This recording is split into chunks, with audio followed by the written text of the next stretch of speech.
It started with a letter that shouldn't have existed. No address, no stamp, no name, just a shimmering envelope that somehow rested perfectly still on my windowsill despite the restless night wind. I remember standing there, half awake, my reflection blurred in the glass, and feeling that strange, unexplainable pull. I should have ignored it. I should have thrown it away. But curiosity, my oldest weakness, whispered otherwise. The paper was warm when I touched it. Not hot, not burning, just softly alive, like it carried a pulse. The handwriting inside wasn't handwriting at all, it shimmered, like light-forming words directly inside my mind. You have been seen. You have been chosen for a trial of transformation. A test of self-truth. Do you accept? I laughed at first. It had to be a prank, some elaborate marketing gimmick. Maybe one of my friends knew how I'd been. Well, different lately. Quiet. Restless. Spending too much time online looking at people who seemed free to express themselves in ways I couldn't. Boys who looked soft, graceful, even beautiful. And girls who reminded me of who I wished I could sometimes be. Still, something about the letter, the way it hummed faintly when I held it close, the way it seemed to listen when I whispered what if.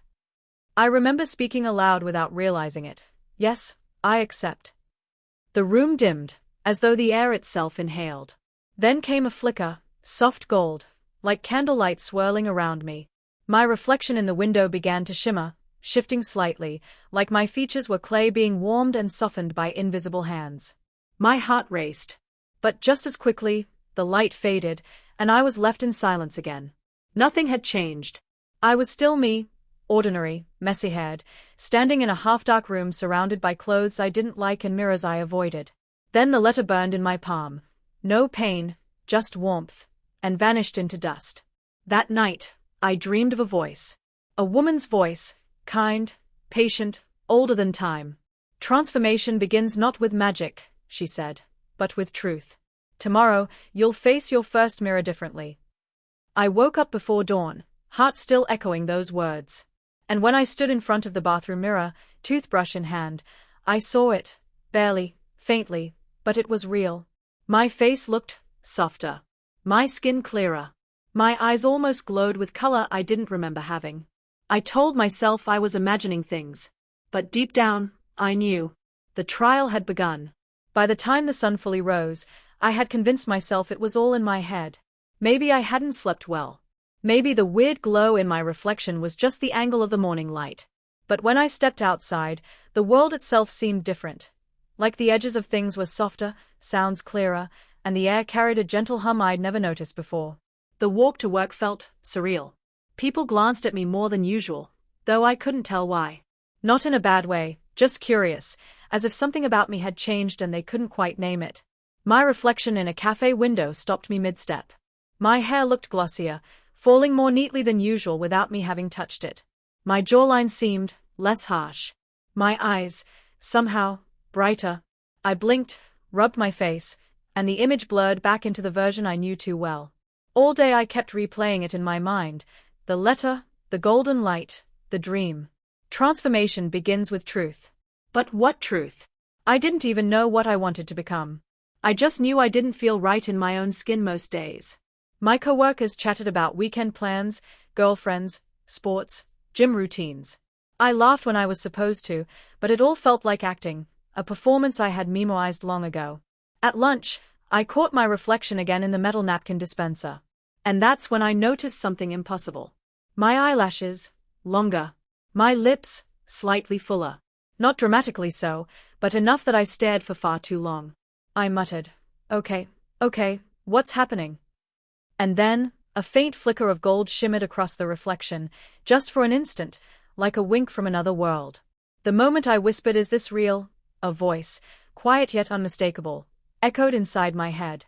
You accepted, and so it begins. But every step of change will demand honesty.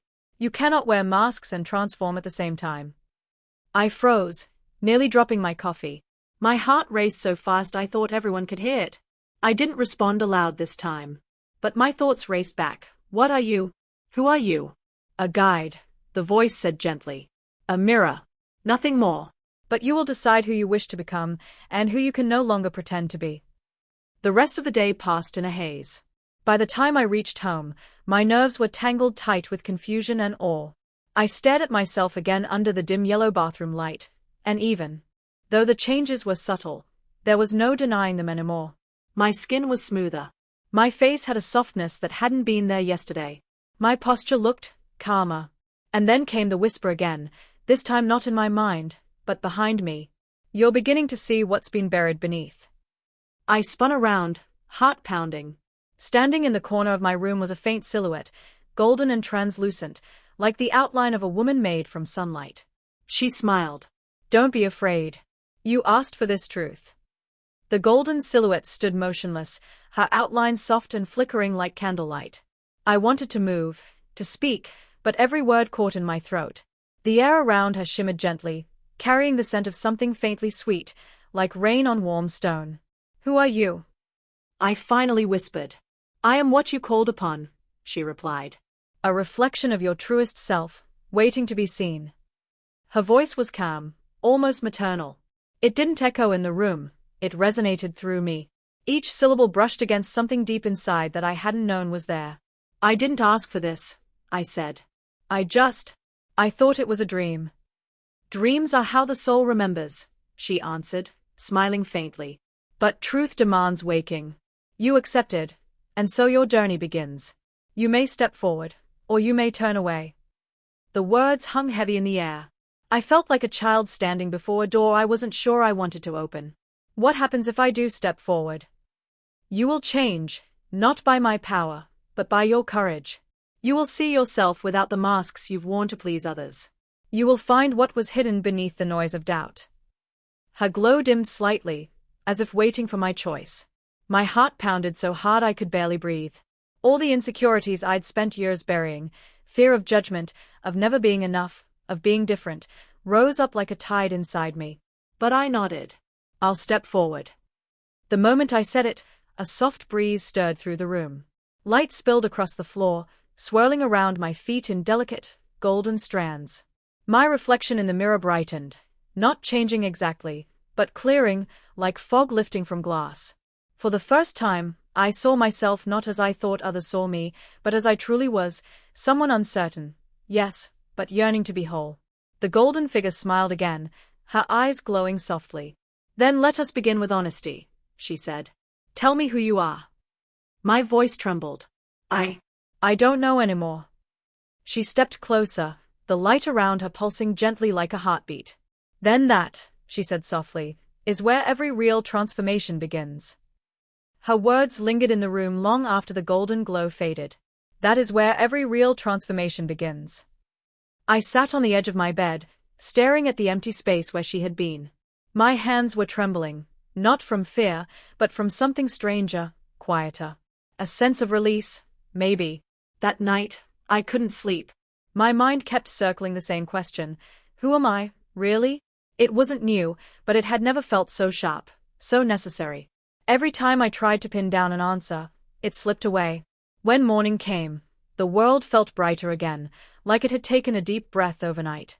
The light through my curtains was golden, not ordinary sunlight, but a warmer tone, the same shade that had wrapped around her. As I walked past the mirror, I paused. My reflection still looked like me, but softer somehow. Not feminine, not masculine, just peaceful. Like the person staring back had stopped fighting themselves for a moment. I touched my face, tracing the curve of my cheek. The gesture felt oddly new, like learning to see rather than merely look. I spent the morning quietly. No music, no distractions. Just me, my coffee, and the hum of the city beyond my window. But in that quiet, I heard her voice again, not aloud this time, but inside, gentle and reassuring. Transformation is not about becoming someone else. It is the art of remembering who you already are.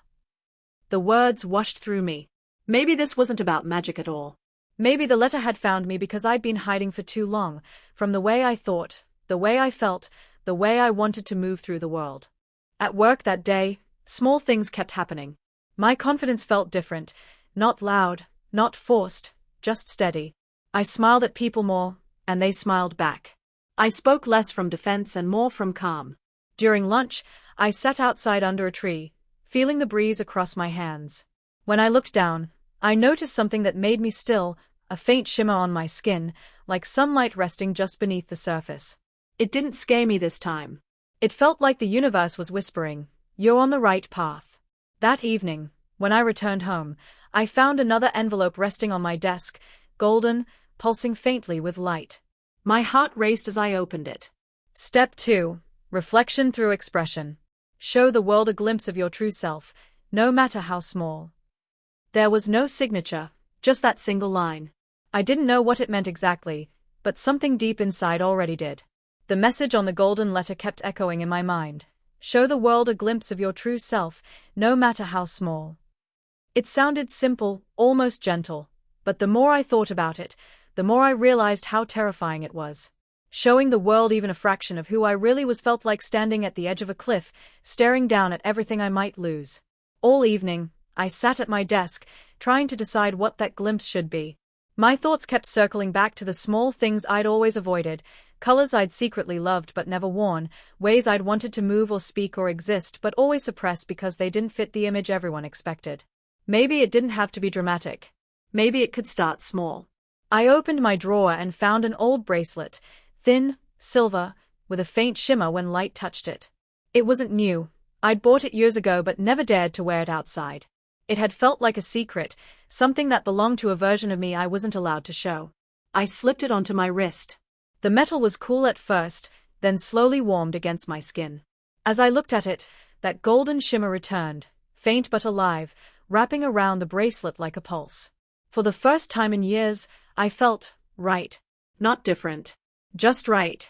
When I stepped outside that evening for a walk, every instinct told me to hide my hand, to cover the bracelet with my sleeve. But I didn't. I kept it visible, gleaming softly in the fading sunlight.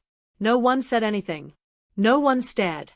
The world went on, as if it didn't even notice. And yet, for me, that tiny act felt enormous. When I returned home, the golden silhouette was waiting again, fainter this time, as if made of light reflected from memory. She smiled knowingly. "Courage isn't always loud," she said softly. "Sometimes it's a whisper that says, 'I will try again tomorrow.'" Her voice was calm, warm. "Every honest step, no matter how small, reshapes what you are becoming." I looked at my reflection once more, the bracelet catching the light between us. My face looked alive, softly determined, quietly proud. "You've begun to see," she said. "Now you must learn to speak as who you are." I wanted to ask what she meant, but before I could, the room dimmed again, and her light folded inward, vanishing like a breath caught in the dark. Only her final whisper remained. "Tomorrow, your voice will call your truth into being." That night, her final words echoed through my dreams. "Your voice will call your truth into being." When I woke up, the morning air felt heavier, as though the world was waiting for me to speak first. I sat on the edge of my bed, staring at my reflection in the dark screen of my phone. My voice. I'd never thought much about it before. How much of myself I hid behind silence, or how carefully I shaped every word to sound right, to blend in. Maybe that was what she meant. Not voice as in sound, but voice as in truth. I spent most of the morning in quiet thought, replaying conversations in my mind. Times I'd agreed when I wanted to object, times I'd laughed off comments that hurt, times I'd muted my excitement because I feared it looked wrong on me. Every memory felt like a mirror showing pieces of a self I'd buried to survive. At noon, the golden envelope appeared again, resting lightly on my desk as if it had always been there. "Speak your truth aloud, even if no one listens. The air remembers courage." The handwriting shimmered and faded as soon as I finished reading it. So, I stood in front of the mirror again. My heart raced as though I were about to perform on stage, even though the room was empty. I looked into my own eyes and tried to say something, anything, that felt honest. At first, the words wouldn't come. My throat was tight. I felt ridiculous talking to my reflection, but the silence hurt more than the awkwardness. Finally, I whispered, "I don't know who I'm supposed to be, but I know I'm tired of pretending." The words came out trembling, barely audible, but as soon as I said them, the mirror rippled faintly, as if a small wind had brushed across its surface. A golden light bloomed softly from within it, surrounding me again. "Truth spoken aloud becomes power," her voice murmured gently. "Even if it shakes." My knees felt weak, but something inside me settled. I realized I was crying, quietly, without even noticing when it began. It wasn't sadness. It was relief. For the first time, I didn't feel like I was fighting myself. That evening, when I went out for groceries, people greeted me more warmly than usual. Or maybe it was just that I looked up this time, instead of keeping my eyes down. Every little exchange, a nod, a smile, felt like proof that the world hadn't rejected me for being a little more real. When I returned home, another letter waited for me, resting on my pillow like a promise. Step 3. Reflection in others. What you see in them reveals what you must accept in yourself. The golden light flickered once and faded into the dark. I didn't know what lesson was waiting next, but for the first time, I wasn't afraid to find out. The next day felt unusually quiet, as if the world itself was listening. The golden message from last night repeated in my thoughts. Reflection in others. What you see in them reveals what you must accept in yourself. I didn't quite understand what it meant, but I decided to carry the phrase with me like a riddle to solve. At work, I found myself noticing people differently. The small kindnesses, the little insecurities. The way one coworker always laughed too loudly to hide nerves, or how another adjusted her glasses whenever she spoke, as though apologizing for taking up space. I saw bits of myself everywhere, mirrors I'd never looked into before. It wasn't magic in the flashy sense. It was subtler, quieter, yet powerful. It felt like I had been walking through life half asleep, and now, for the first time, my eyes were open. Later, during lunch, I sat outside again under the same tree as before. The air was cool, the sky faintly golden near the horizon. A stranger sat on the bench across from me, a young woman sketching in a small notebook. There was a gentleness about her, but also focus, like she carried her own quiet strength. I couldn't explain why, but I felt drawn to speak. "That's beautiful," I said softly, nodding toward her sketch. She looked up and smiled. "Thanks," she said. "I draw when I'm trying to understand things. It helps me see more clearly." Her words hit something deep. Understand things.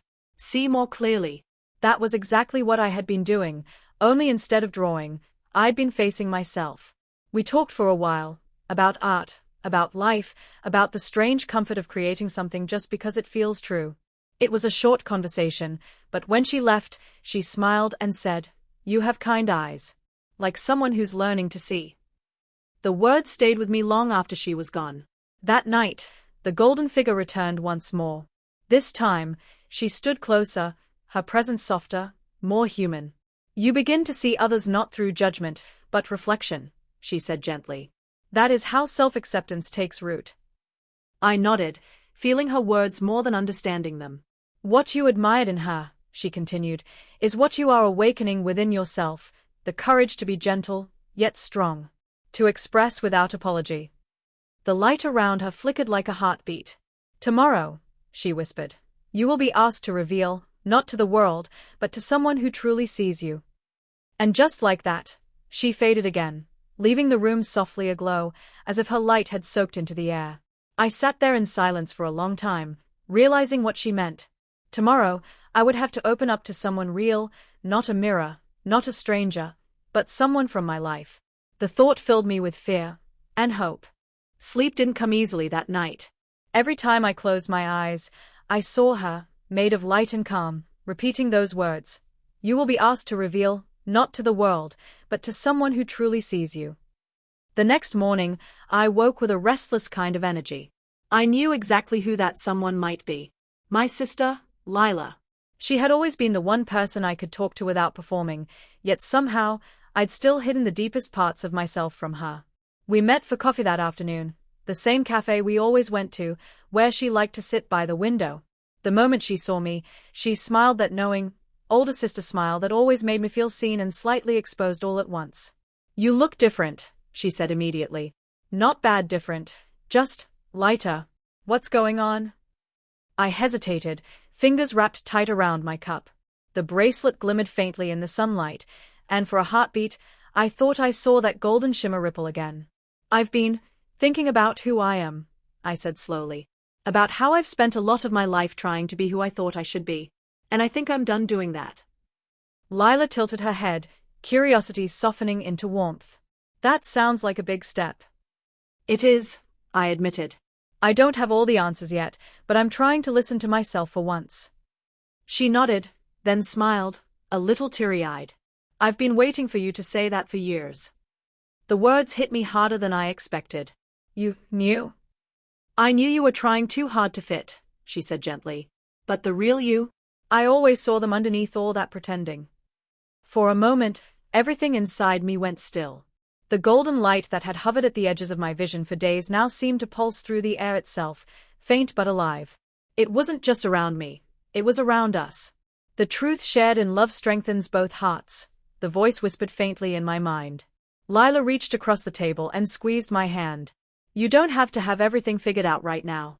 Just promise me you'll keep being honest, with yourself, especially. I promise, I said quietly. When I got home that evening, another golden letter waited for me on the windowsill. The ink shimmered with warmth as I unfolded it. Step 4. The gift of authenticity. When you live without pretending, the world reshapes itself around your truth. I placed the letter down, feeling something deep within me finally unclench. Maybe the magic wasn't changing me into someone else. Maybe it was teaching me to stop hiding from who I already was. Outside, the sky glowed with the same golden hue as her light. For the first time, it didn't feel distant. It felt like it belonged. That night, I left my window open. The breeze was cool, carrying the faint scent of rain and jasmine. I sat by the windowsill, the golden letter resting in my hands, reading that last line again. When you live without pretending, the world reshapes itself around your truth. It felt like a riddle, one that didn't want to be solved with logic, but with living. Over the next few days, I started noticing small shifts, not just in me but around me. It was like the world was mirroring my honesty in subtle ways. People spoke to me differently, more openly, more warmly. I found myself laughing more, not to fill silence but because I genuinely felt light enough to. Even my workspace seemed changed. The same dull office that had always felt like a cage now looked softer somehow, as though I was seeing it through a kinder lens. I realized that maybe nothing external had changed at all, it was me who had. Still, the golden voice was silent for 3 days. It worried me at first. I kept checking the window, waiting for another letter, another sign. Nothing came. Then, on the 4th morning, I woke to find the light in my room unusually bright. It wasn't sunlight exactly, it was golden light, glowing faintly from the mirror. She was there again. Her form was clearer now, less ethereal and more human. Her features were calm, eyes full of that same patient warmth that both unnerved and comforted me. You've learned to speak truth, she said, her voice like a melody you almost remember. Now you must learn to live it. I nodded slowly. What does that mean? It means your thoughts, your words, your choices, must align. The person you are becoming cannot survive in half-truths. Her gaze deepened, and for a moment, I felt like she was looking not at me, but through me, into the tangled places I still hid from myself. I'm trying, I whispered. I know, she said softly. And that is why the next step is the hardest. The world will not always understand your change. But you must still remain true. I swallowed, my pulse quickening. How? By choosing integrity over comfort. By walking as who you are, even when it's unseen. Then she lifted her hand, and the light between us shimmered. I watched as faint images appeared, moments from my life, playing like fragments of memory. Times I'd laughed to fit in. Times I'd stayed silent to avoid standing out. Times I'd worn masks so convincingly I forgot what my own face looked like beneath them. You will not need me much longer, she said. The reflection is merging with the real. And as her light began to fade, she added, almost tenderly, remember this, transformation isn't about becoming perfect. It's about becoming whole. When she vanished, I looked back at my reflection, and for the first time, I didn't feel divided. I didn't see an old self and a new one. I just saw me. The next morning began like no other, quiet, peaceful, and strangely weightless. The golden glow from the mirror had faded, but a warmth remained in the air, as if the light had seeped into the walls themselves. I felt calm, not because everything made sense now, but because I had finally stopped running from what didn't. As I walked to work, the city looked alive in ways I had never noticed before. The way sunlight caught on glass, the way people smiled at passing strangers, the hum of life layered beneath every sound. It all felt sharper, more connected. Inside that awareness, a thought bloomed. Maybe this was what it meant to live truthfully, not to change the world, but to see it as it really is. That day, I found myself standing up for a coworker when someone spoke over her. My voice didn't shake this time. It came out steady, certain, and the whole room went still for a moment. Then, instead of backlash, there was understanding. My colleague smiled at me later and said quietly, "You have no idea how much that meant." It was such a small thing. But inside, it felt like light expanding again. That evening, when I got home, there was no letter waiting, just the faint golden shimmer on the edge of my mirror. I walked closer and saw words forming across the glass, written in soft, glowing script. Step 5, Action through alignment. Speak what you believe. Do what you speak. Become what you do. The words sank deep into me. It was no longer about searching for signs, it was about living them. Over the next few weeks, I made choices that felt simple but powerful. I changed the way I dressed, not to impress, not to hide, but to reflect what felt comfortable, what felt me. I spent time with people who lifted me up, and drifted gently from those who only ever saw the version of me I'd outgrown. It wasn't always easy. Some people noticed the changes, asked questions I didn't yet know how to answer. But even when discomfort came, it didn't sting the way it used to. The difference was that I wasn't pretending anymore. One evening, I caught my reflection again in that same mirror. My face hadn't changed drastically, but something deeper had, the expression in my eyes. There was clarity there, and peace, and the faintest trace of wonder. And for the first time since the journey began, I smiled not at my reflection, but with it. That night, a single golden feather appeared on my bedside table, glowing faintly like an ember. When I touched it, her voice returned, softer than ever. When truth becomes habit, the need for guidance fades. You are nearly ready.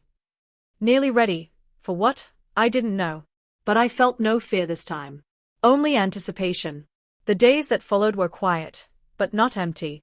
It was the kind of quiet that comes after a storm has passed, when everything smells fresh and new, and the air carries a sense of unspoken promise. The golden feather remained on my bedside table, dim but steady, like a small pulse of reassurance. I didn't know if it was meant to guide me or simply remind me that I wasn't alone, but I found comfort in its presence. Each morning, I looked in the mirror and felt a little less like I was waiting for something to happen. The magic, I realized, had never really been in the glowing letters or the golden light. It was in the way I was beginning to live. At work, I started sharing ideas I'd always kept to myself. People listened, really listened, and my confidence began to grow in ways that felt natural, earned. I joined a small community group. In the evenings, a place for creative expression, painting, and storytelling. At first, I almost didn't go, afraid I'd stand out for the wrong reasons. But when I walked in, the fear melted away. No one there cared who I used to be, they cared about who I was showing up as now. That night, as I walked home under the soft hum of streetlights, the world felt alive again. The air was cool, the stars faint above the city haze, and I found myself smiling for no reason at all. When I reached my apartment, a faint glow caught my eye, the mirror again. The golden letters were back, drifting slowly across the glass. Step 6. Wholeness is not perfection. It is peace with imperfection. I stood there for a long time, staring at those words. They felt heavier than the others, more grounded, almost human. I thought about all the ways I'd chased perfection before, believing that if I could just fix myself enough, I'd finally feel worthy. But peace didn't feel like fixing anything. It felt like accepting. The reflection in the mirror shimmered faintly, and for a brief moment, I saw the golden figure again. Only this time, she wasn't standing apart from me.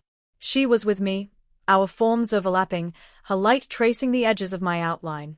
"Do you see now?" she whispered. I nodded slowly. "You were never someone else, were you?" Her smile was soft, radiant. "No.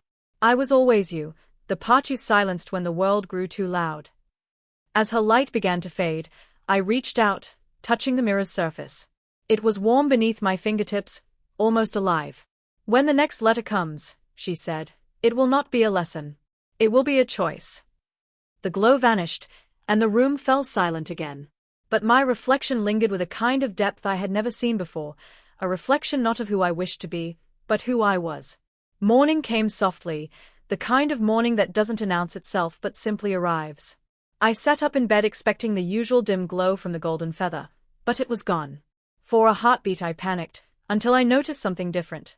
The entire room seemed faintly luminous, as if the light that had lived in that feather had quietly spread itself everywhere. I understood then that this was the beginning of the choice she'd spoken of. For the first time in a long while, I felt still. I brewed tea, sat by the window, and watched the world begin its routine. People hurrying, laughing, talking on phones. Life moving forward. And somewhere in that rhythm, I felt a part of it rather than apart from it.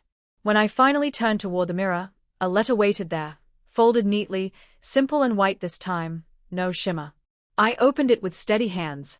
Step 7. The choice of continuance. You may keep the glow as a reminder, or you may release it to light the path for another.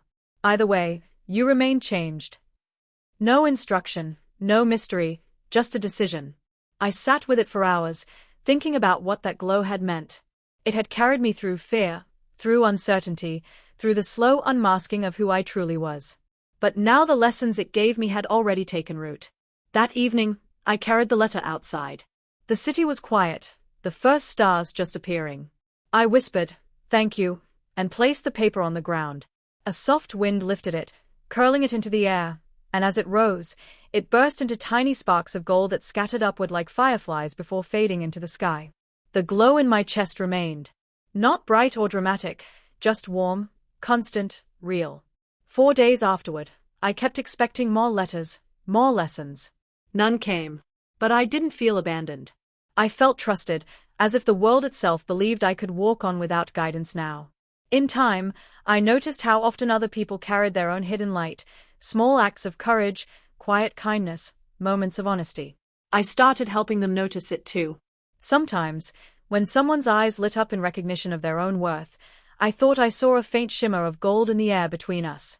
Perhaps that was what the offer had meant all along, not to turn me into something magical, but to help me remember that I already was. Weeks turned into months, and life settled into something resembling normal, but it wasn't the same kind of normal I used to know. It was fuller, quieter, truer. The small things carried weight now. The feel of fabric that matched my skin's rhythm, the soft laughter that came naturally instead of being forced, the way I could finally meet my own eyes in the mirror without flinching. The mirror itself no longer glowed, but every so often, when the light hit it just right, I could see faint ripples shimmer across the glass, like the memory of golden waves. I didn't need them to speak anymore.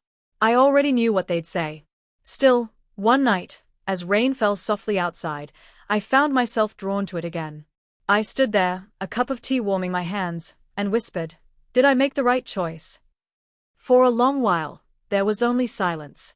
Then, so faint I thought I imagined it, the mirror answered, not in words, but in feeling. A pulse of warmth moved through me, steady and sure. I smiled through the reflection, realizing the answer was already within the question. The right choice was the one that allowed me to feel this alive. That was when I noticed the smallest thing, a strand of hair, lighter and softer than it had ever been, falling across my cheek. I brushed it aside, laughing quietly to myself. It wasn't magic now. It was simply me. My reflection no longer seemed to belong to two worlds. It was whole. Over time, I stopped chasing definitions of who I was supposed to be. Instead, I started being. Some days that meant quiet solitude, painting soft colors on blank paper. Other days it meant sharing stories with strangers who felt lost and watching their eyes brighten when they realized they weren't alone. I began to notice how easily people opened up when I spoke from honesty, how the courage to be genuine seemed to ripple outward. That's when I understood something the mirror had never said out loud. Transformation doesn't end with the self, it becomes a kind of light you pass on. Late one evening, as I was closing my journal, a small golden spark appeared just above the paper. Soft, trembling, beautiful. I leaned closer, and in the faintest whisper, I heard her voice again, no longer commanding or distant but familiar, like a thought I'd had all along. Your story continues through those who dare to listen. The spark drifted upward, dissolving into the air, leaving behind a quiet that wasn't empty, it was complete. It's strange how easily peace can slip into your life when you stop chasing it. 4 months after that night, I lived as though I were learning how to breathe again, slowly, consciously, with care. The city didn't change, but how I moved through it did. Everything looked sharper, yet softer at the same time. I was part of something wider now, something that stretched beyond mirrors and golden feathers. People around me noticed the difference too. Some asked what had happened, why my presence felt lighter, why my laughter seemed fuller. I never mentioned magic or glowing words. I simply said, I started listening to myself. It always made them pause. And sometimes, that pause turned into their own beginning. I started journaling every morning. Not about goals, not about achievements, just small things. The taste of tea. The scent of rain. The warmth of knowing I could exist without apology. It was a kind of gratitude that didn't have to be spoken aloud. One day, while walking home through the park, I saw a stranger sitting alone on a bench, crying quietly. Normally, I might have passed by, unsure of what to say. But something in me, the same quiet glow that had once filled the mirror, urged me to stop. I sat beside her, offering silence first. Then, softly, I said, sometimes it helps to be reminded that light comes back, even when it feels like it's gone for good. She looked at me through tearful eyes, startled, then nodded. That moment felt familiar, like watching the beginning of someone else's story, the same way mine had once begun. When I got home that evening, I placed my hand on the mirror again. No glow, no magic. Just a cool, calm reflection looking back. But in my chest, I felt that same golden warmth flicker once more. It was then I realized the final truth the enchantress, my other self, had been leading me toward all along. Transformation was never about becoming someone else. It was about remembering the parts of myself I had hidden, giving them light, and letting them stay. That night, I left the window open, letting the wind move gently through the room. I whispered into the quiet, "Thank you." And for a moment, just one, golden light shimmered faintly across the glass, like the universe smiling back. The morning of the final change came without warning, no letter, no glow, no sign. Just sunlight filtering through my curtains, soft and ordinary. But something deep within me stirred the moment I opened my eyes, as if the world had quietly shifted overnight. I got out of bed and walked to the mirror one last time. My reflection was unmistakably mine. Every line, every expression, but it radiated a calm certainty that I had never seen before. There was no golden shimmer, yet somehow, everything about me glowed. I smiled.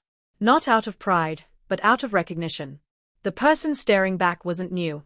She had always been there, patient and waiting, hidden beneath layers of fear and expectation. The magic hadn't changed me, it had revealed me. I dressed slowly that morning, choosing clothes that felt right against my skin. Every motion carried intention, not performance. As I tied my hair and met my reflection again, I whispered, "This is me." And it finally felt true. When I stepped outside, the world felt brighter. Not because it had changed, but because I finally saw it through eyes unclouded by shame or confusion. Every sound, every face, every breeze seemed alive with quiet possibility. As I walked to the bus stop, I passed a small child holding her mother's hand. The girl glanced up at me and smiled, as if she saw something familiar, something kind. For a fleeting moment, a faint shimmer of gold danced in the air between us, so subtle I could have imagined it. But I didn't think I had. That night, back home, I wrote the final entry in my journal. The offer wasn't about magic at all. It was about courage, the courage to see myself as whole.